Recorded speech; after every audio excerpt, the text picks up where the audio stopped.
శ్రీరాముని అక్షింతలపై సీఎం రేవంత్ చేసిన అనుచిత వ్యాఖ్యలు దుమారం రేపాయి. కాగా సీఎం వ్యాఖ్యలకు నిరసనగా కుక్కట్పల్లి వై జంక్షన్ వద్ద బజరంగ్ దళ ఆందోళనకు దిగారు.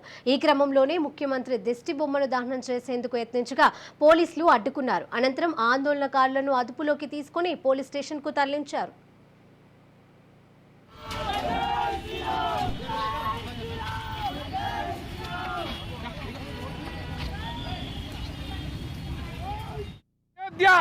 రామ మందిరం విషయంలో, అయోధ్య అక్షతల విషయంలో అయ్యా ముఖ్యమంత్రి గారు అనుచిత వ్యాఖ్యలు చేయడం జరిగింది.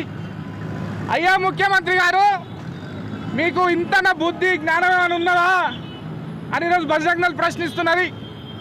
మీరంటారు పసుపు రాసి రేషన్ బియ్యం కలిపి అక్షంతలు వంచినామని. మీకు మీడియా కనిపిస్తలేదా? మీడియాలో జరిగినటువంటి అయోధ్యలో నవంబర్ 5వ తారీఖున అయోధ్య శ్రీరామ తీర్థక్షేత్ర ట్రస్ట్ ఆధ్వర్యంలో రామ మందిరం వద్ద పూజ చేసి ప్రతి ఒక్క రాష్ట్రానికి, ప్రతి ఒక్క జిల్లాకి ఈ యొక్క అక్షంతలు పంపించడం జరిగింది. ఎందుకు పంపించినారు?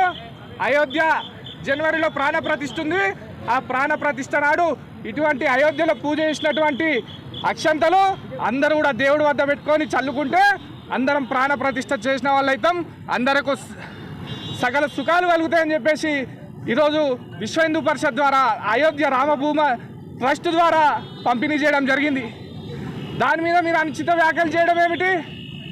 ఈరోజు కాంగ్రెస్ పార్టీ అదే గత 75 సంవత్సరాలు అయ్యింది స్వాతంత్రం వచ్చి, అప్పటి నుంచి కూడా అయోధ్య రామ మందిరాన్ని నిర్మించలే. మీకు చేత కాలే, మీకు చేతనైనుంటే మీరు ఈ మాట